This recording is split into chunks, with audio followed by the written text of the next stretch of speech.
E aí pessoal, tudo bem? Eu sou o Fábio, professor de Biologia. Hoje, na nossa aula de Fisiologia Animal e Humana 1, nós vamos revisar Sistema Nervoso, órgãos dos sentidos e Sistema Endócrino. Então a gente começa aqui pelo Sistema Nervoso. Nós já passamos pelo grupo dos animais na outra frente e é sempre bom recordar com os sistemas nervosos diferentes que nós estudamos, como é que eles se arranjam nos grupos dos animais. Então, nós já estudamos os coelenterados e vimos que os coelenterados não apresentam um sistema nervoso centralizado. Pelo contrário, os coelenterados, também conhecidos por quinidários, apresentam um sistema nervoso espalhado. A gente vai chamar de difuso, uma rede de neurônios. Já outros invertebrados, como os artrópodes e anelídeos, apresentam um sistema nervoso classificado como ganglionar. Ganglionar significam pequenos centros nervosos espalhados pelo corpo e esses centros nervosos são unidos por um cordão nervoso e o sistema nervoso fica localizado na posição ventral. No caso dos humanos, nós temos um sistema nervoso centralizado e ele está localizado na posição dorsal do corpo.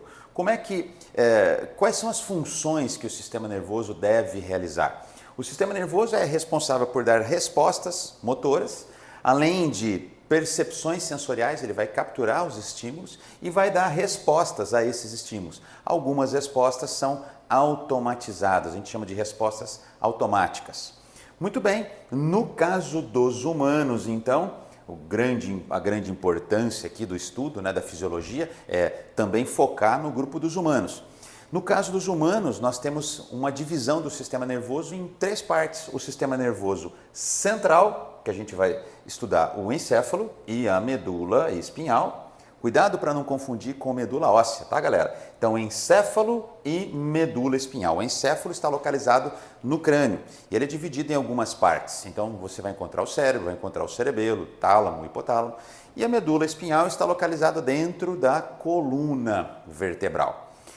O sistema nervoso periférico, veja, não é o central, é o que sai do central, é composto por nervos e gânglios, os gânglios nervosos.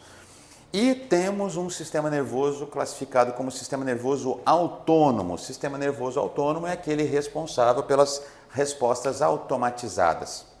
O que seria então o sistema nervoso autônomo? O sistema nervoso simpático e o parasimpático. Lembram que esses sistemas eles dão respostas antagônicas. O que um faz, o outro faz o contrário. Então, o sistema nervoso simpático, a gente generaliza, e diz assim, ele coloca o organismo em situação de alerta. O sistema nervoso autônomo parasimpático tira o organismo dessas situações de alerta, certo? Bom, lembrando que existem células que compõem esses tecidos que formam o sistema nervoso. Essas células são chamadas as principais de neurônios e temos também as células da glia. Então, micróglia, por exemplo, astrócitos, são células que vão ajudar o neurônio a, entre aspas, funcionar, exercer as suas funções. E lembrando também que o neurônio é uma célula altamente especializada. A função do neurônio é conduzir os impulsos nervosos. O impulso entra sempre pelo dendrito, percorre o corpo celular e passa pelo axônio, saindo pelas terminações dos axônios. É ali nessa terminação do axônio que existem bolsas ou vesículas que vão liberar nas fendas sinápticas os neurotransmissores. Tudo bem, galera? Muito bem. Atrelado ao sistema nervoso, nós temos os chamados órgãos dos sentidos. Eles são responsáveis por capturar os estímulos vindos do meio externo e alguns até vindos do meio interno e encaminhar esses estímulos ao sistema nervoso. Então, nós temos aqui alguns sentidos que vão ser essas respostas elaboradas do sistema nervoso a esses estímulos capturados. Então, nós temos lá a visão. Nós temos a audição, o tato, o olfato e o paladar como os principais sentidos humanos.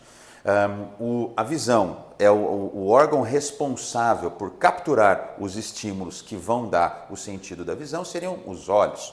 Depois nós temos a audição, os órgãos responsáveis pela captação seriam os ouvidos. O tato seria a nossa pele. O olfato são os tecidos que estão localizados dentro do nariz e o paladar seria a língua. Mas no reino animal nós temos outros sentidos que também são importantes. E vale a pena a gente relembrar aqui o caso da percepção de vibrações do meio, né? Então lembrar da famosa linha lateral que existe nos peixes e até nos anfíbios na fase larval. A linha lateral pega a vibração do meio e dá o sistema nervoso desses animais consegue dar uma resposta. O meio vibrando, dependendo da amplitude e da frequência dessa vibração, pode significar uma presa ou até um predador para esse animal. Então ele consegue perceber, mesmo em locais escuros, o que está à sua volta. Uma outra percepção importante seria a do calor, que algumas serpentes peçonhentas conseguem desenvolver. Aqui nós temos o caso da famosa fosseta l'Oreal. Isso aqui está localizado perto das narinas. São dois buraquinhos que conseguem perceber ondas de calor, mesmo num lugar escuro. O animal percebe essas ondas de calor e tem a noção de que ali perto pode ter uma presa ou até um predador. Então as serpentes peçonhentas têm esses sentidos.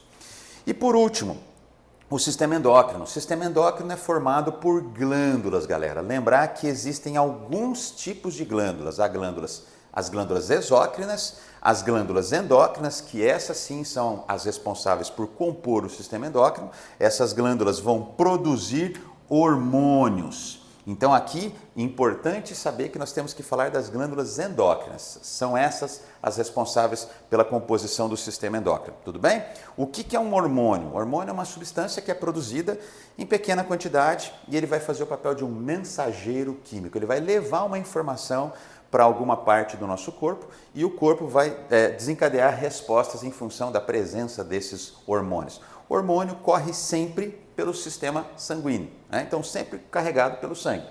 E o nosso organismo consegue perceber a presença de hormônios por conta dos receptores químicos presentes nos órgãos e nos tecidos, tá certo? Então aqui eu faço uma referência à glândula endócrina. As exócrinas produzem secreções que não caem na corrente sanguínea. Aqui eu preciso falar de hormônios. Então, como exemplos de glândulas importantes para o nosso organismo, a chamada glândula mãe, que é a hipófise, é responsável por produzir hormônio de crescimento, cuja abreviação é GH. O hormônio que vai controlar a água no nosso organismo e atua nos rins é o chamado ADH. Lembrando que quando nós liberamos o ADH, nós aumentamos a reabsorção de água, então a urina sai com um volume menor, né? Reabsorvemos mais água, e quando diminui a quantidade de ADH liberado, jogamos mais água fora, então vai aumentar o volume de urina. Também temos a oxitocina, esse é o hormônio importante para estimular as contrações, principalmente de músculos involuntários. Então vamos lá, do útero no momento do parto, extremamente importante. Também está associado a laços afetivos. A prolactina, importante para estimular as glândulas mamárias a produzirem o leite. E os hormônios, famosos hormônios tróficos, que são hormônios controladores de outras glândulas. Então, o hormônio que vai controlar o funcionamento da tireoide, o hormônio que vai controlar o funcionamento das adrenais, esses são os hormônios tróficos, os hormônios que controlam o funcionamento das gônadas, né? O FSH, o LH. A tireoide, uma outra glândula endócrina responsável por produzir os hormônios que usam iodo na sua composição, o T3 e o T4, são os hormônios que vão controlar o metabolismo corporal, além da calcitonina, que é um hormônio que vai atuar no controle do cálcio, juntamente com o paratormônio das paratireoides.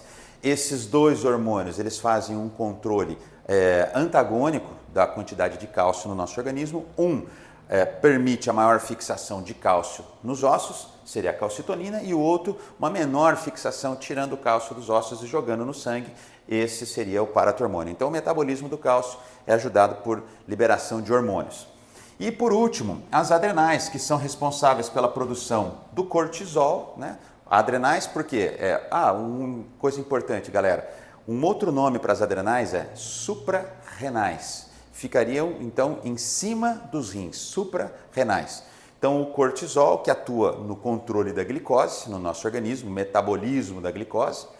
A adrenalina, estimulando um aumento do metabolismo do organismo, um aumento rápido, né, principalmente em situações de estresse, de perigo, alerta. E a aldosterona, que é também um hormônio que atua no controle de íons, então potássio, sódio no nosso organismo, aumentando a sua retenção, e isso vai fazer o controle osmótico, a regulação osmótica. Nós precisamos desses íons, por exemplo, para o funcionamento dos neurônios. Tá certo, galera? Espero ter ajudado, então. Valeu, até a próxima!